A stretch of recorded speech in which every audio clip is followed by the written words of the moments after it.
قال الله سبحانه وتعالى في كلامه الكريم والفرقان المجيد واعتصموا بحبل الله جميعا ولا تفرقوا صدق الله مولانا العلي. மேலான அல்லாஹ்வின் நல்லடியார்களே, அல்லாஹு சுப்ஹானஹு வ தஆலா தீனுல் இஸ்லாம் என்கின்ற இந்த மார்க்கத்தின் மூலமாக நம்மை எல்லாம் சகோதரத்துவத்துக்குள்ளே இணைத்து வைத்திருக்கிறார். லவ் அன்ஃபக்த மாஃபில் அர்லி ஜமியா, நீங்கள் பூமியில் இருக்கக்கூடிய எல்லா பொருளையும் செலவு செஞ்சிருந்தா கூட இவர்களுக்கு மத்தியில் உள்ளங்களில் இணைப்பை உங்களால் ஏற்படுத்தி இருக்க முடியாது. நாம தான் அவங்க உள்ளங்களில் ஃபல்லஃப பைன குலூபிஹிம், அவர்களின் உள்ளங்களுக்கு மத்தியில் நாம் தான் அந்த உல்ஃபத்தை பிரியத்தை கொண்டு வந்தோம் என்று அல்லாஹ் குறிப்பிடுகிறார். அப்போ தீனுல் இஸ்லாம் என்கின்ற இந்த மார்க்கம் இருக்கிறதே நமக்கு மத்தியில் சகோதரத்துவ உணர்வை நமக்கு உண்டாக்குறது. ஐயாமுல் ஜாஹிலியாவில் அந்த மக்களெல்லாம் சண்டை போட்டு கொண்டிருந்தார்கள். தொடர் பிரச்சனைகளில், தொடர் போர்களில் ஈடுபட்டிருந்த மக்களுக்கு மத்தியில் இஸ்லாம் என்ன செய்கிறதுனா, அந்த சண்டை சச்சரவுகளை எல்லாம் நிறுத்தி அவர்களை ஒன்றுபடுத்துகிறது.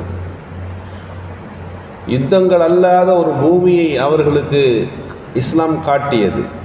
தேவையில்லாமல் கொல்லப்பட்டிருந்த அந்த உயிர்களை தடுத்து நிறுத்தியது. இஸ்லாம் அந்த மக்களுக்கு மத்தியில் கொண்டு வந்த மிக முக்கியமான விஷயம், நாம் மார்க்க ரீதியில் எவ்வளவோ நாம் பார்க்கிறோம், வெளிரங்கத்தில் அந்த மக்கள் இஸ்லாத்தின் மூலம் பெற்றுக்கொண்ட முதலாவது செய்தி எது என்று சொன்னால், அவங்களுக்கு மத்தியில் ஒத்துமை வந்துருச்சு. எல்லா போரும் நிறுத்தப்பட்டுச்சு. யாரும் யாரையும் கொள்ளலாம் என்கின்ற சூழல்களிலிருந்து சட்டத்திற்கு முன்னால் அந்த சட்டம் தன் கடமையை செய்யட்டும், சட்டம் அது அதனுடைய கோட்பாடுகளின்படி தண்டனையையோ அல்லது மன்னிப்பையோ வழங்கட்டும் என்ற அடிப்படையில் அவர்களுக்கு மத்தியில் சண்டைகள் அல்லாத ஒரு பூமியை இஸ்லாம் நிலைநாட்டியது. இதுதான் இஸ்லாமிய சகோதரத்துவம். சமூகத்தில் இஸ்லாமிய சகோதரத்துவம் எந்த அளவுக்கு மிகைப்பாக அவர்களுக்கு மத்தியில் இருந்தது என்று சொன்னால், பிறந்ததின் அடிப்படையில் ஒரு உறவு இருக்கிறது, ஈமான் கொண்ட அடிப்படையில் இன்னொரு உறவு இருக்கிறது, அது ஈமானிய உறவு என்கின்ற ஒரு சூழ்நிலைக்கு கீழே வந்தார்கள். இஸ்லாம் அதுவெல்லாம் ஒரு ஒற்றுமையை ஏற்படுத்தத்தான் எல்லா வகையிலும் முயற்சி செய்கிறது. அதற்கு ஒவ்வொரு இடத்தும் ஒரு பேர் இருக்கும். சிலத்துர் ரஹம் என்று ஒன்று இருக்கிறது. சிலத்துர் ரஹம்னா என்ன அப்படின்னா, குடல்வாய் ஜனங்களை, உறவுகளை ஆதரித்து வாழ்வது. இதுக்கு பெயர் சிலத்துர். உறவை ஆதரித்து வாழணும் என்று ஏன் சொல்லுகிறோம் என்றால், அங்கே ஒரு ஒற்றுமை என்பது ஏற்படும், அங்கே ஒரு ஐக்கியம் என்பது உண்டாகிறது. ஒருவருக்கு ஏதாவது தேவை என்றால் இன்னொருவர் அந்த தேவையை நிறைவு செய்கிறார்.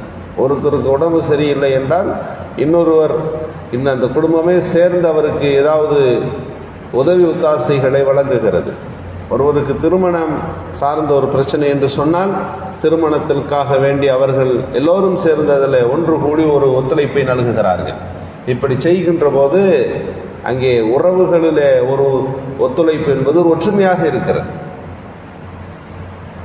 சமூகத்திலும் நமக்கு ஒற்றுமை தேவை.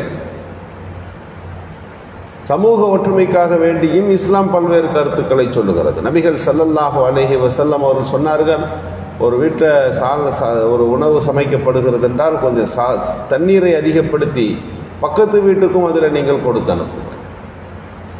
உங்கள் வீட்டுடைய சுவற்றை நீங்கள் உயர்த்து கட்டி பக்கத்து வீட்டுக்கு காற்று போகாமல் தடை செய்து விட வேண்டாம்.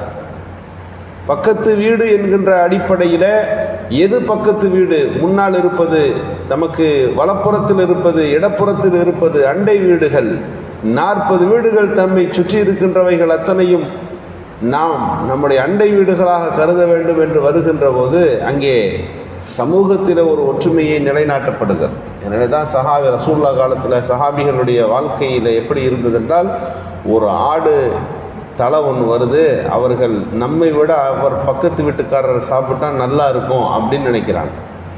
அவருக்கு கொடுத்தா அவரு சொல்கிறாரு, நம்ம சாப்பிட்றத விட நம்மது பக்கத்து வீட்டுக்காரருக்கு வீட்டில் ரொம்ப வறுமை இருக்கிறது, அவருக்கு அதை கொடுத்தால் நன்றாக இருக்கும், அங்கே கொடுக்குறார். இப்படியே அந்த ஆட்டுத்தலை அந்த தெருவே சுற்றுது. ஒவ்வொருத்தவங்களும் என்ன நினைக்கிறாங்கன்னா, நம்ம சாப்பிட்றத விட நம்முடைய அண்டை வீட்டார் சாப்பிட்டால் நன்றாக இருக்கும் என்று யோசித்து ஒருவராக தருகிறார்கள். கடைசியாக கொடுத்த வீட்டுக்கே வருது. கொடுத்த வீட்டுக்கே அந்த தலை வந்து சேருகிறது. காரணம், அவருக்கு பக்கத்தில் வீட்டில் இருந்தவர் நினைக்கிறார் நம்ம விட நம்ம பக்கத்து வீட்டுக்காரருக்கு இது தேவையாக இருக்கும். இதற்கு பெயர் தான் சமூகம் சார்ந்த ஒற்றுமை. ஒரு மூமின் இன்னொரு மூமினுக்கு செய்ய வேண்டிய கடமைகள், பார்த்தால் சலாம் சொல்லுங்கள், அவர் தும்பி அல்ஹம்துலில்லாஹ் என்றால் இர்ஹமுக்குமுல்லாஹ் என்று சொல்லுங்கள், அவர் நோய்வாய்ப்பட்டு விட்டால் அவர் போய் விசாரிங்க, நலன் விசாரியுங்கள். அவர் மௌத்தாயிட்டாரு அப்படின்னு கேட்டீங்கன்னா அவருடைய மரணத்தில் நீங்கள் கலந்து கொள்ளுங்கள். மரணத்தில் கலந்து கொள்வது என்றால் அவருடைய அடக்கம் வரை நீங்கள் இருந்து விட்டு வந்தால் உங்களுக்கு 2 கீராத்து நன்மை கிடைக்கும் என்று நபிகள் ஸல்லல்லாஹு அலைஹி வஸல்லம் அவர்கள் சொன்னார்கள். கலந்துக்கிட்டு வந்தால் 1 கீராத்து, கடைசி வரைக்கும் நின்றா 2 கீராத்து. ஒரு கீராத்துனா என்ன? உஹது மலை அளவிற்கு தங்கம் ஒருவரிடமிருந்து தர்மம் செய்தால் என்ன நன்மையோ அந்த நன்மை அவருக்கு கிடைக்கும். இன்றைக்கு நாம் பார்க்கிறோம், ஜனாதாக்களில் சில ஜனாதாக்களுக்கு ஒரு பெரிய கூட்டம் இருக்கும், தூக்கி கொண்டு போகிறார் போது சிலருடைய ஜனாதாவை பார்க்கிறோம், ரொம்ப குறைவான ஆட்கள், ஒரு 4-10 பேர் சேர்ந்து அதை எடுத்து கொண்டு போவதை பார்க்கிறோம். ஒரு ஜனாதா என்பது ஒரு சமூகத்தின் மீது இருக்கக்கூடிய ஒரு கடமை. அந்த தெருவில் இருப்பவர்கள் மட்டுமல்ல, உறவு மட்டுமல்ல, ஒரு ஜனாதா என்று சொன்னால் ஒரு மூமின் மீது உள்ள கடமையாக அது மாறிவிடுகிறது. அதை நாம் முழுமையாக நிறைவேற்ற வேண்டும். அதுபோல நம்மை சார்ந்திருக்கின்ற நம்முடைய அண்டையில் இருக்கின்ற மாற்று சமூக மக்களாக இருந்தாலும் அங்கே ஒரு ஒற்றுமையை இஸ்லாம் வலியுறுத்துகிறது. ஒரு கல் கிடக்கிறது என்று சொன்னால் நாம் அந்த கல்லை எடுத்து போடும்போது நம்ம என்ன நினைக்கிறோம்?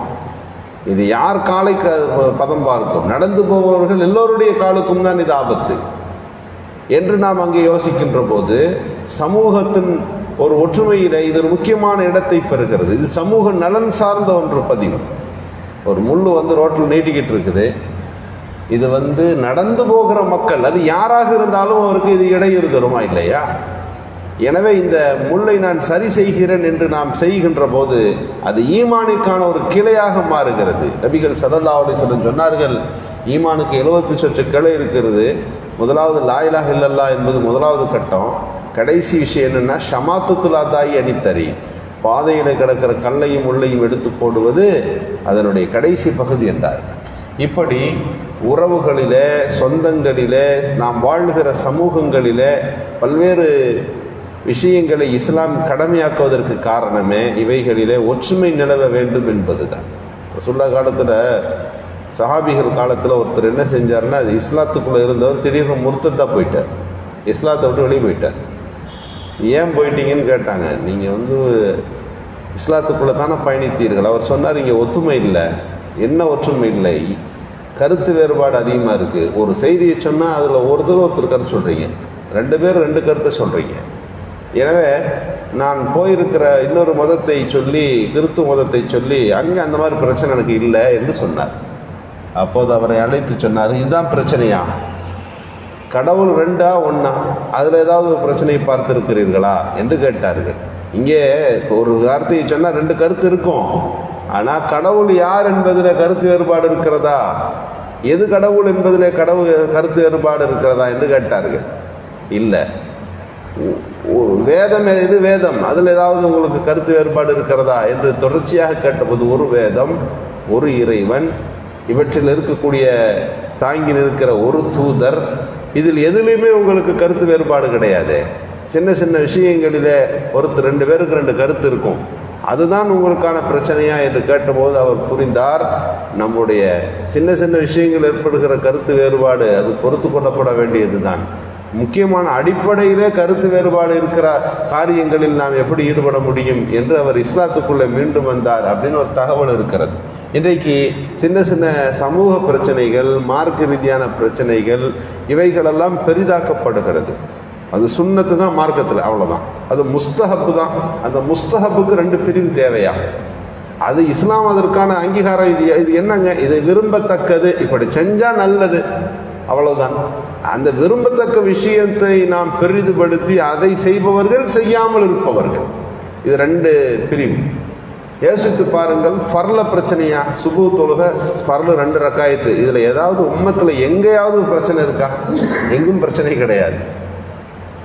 ஆனால் எங்கே பிரச்சனை வந்து விடுகிறது, அதில் வக்து எப்போ வருதுன்றதுல என்ன வருது, பிரச்சனை வருகிறது. இதில் 2 பிரிவுகள் தேவையா?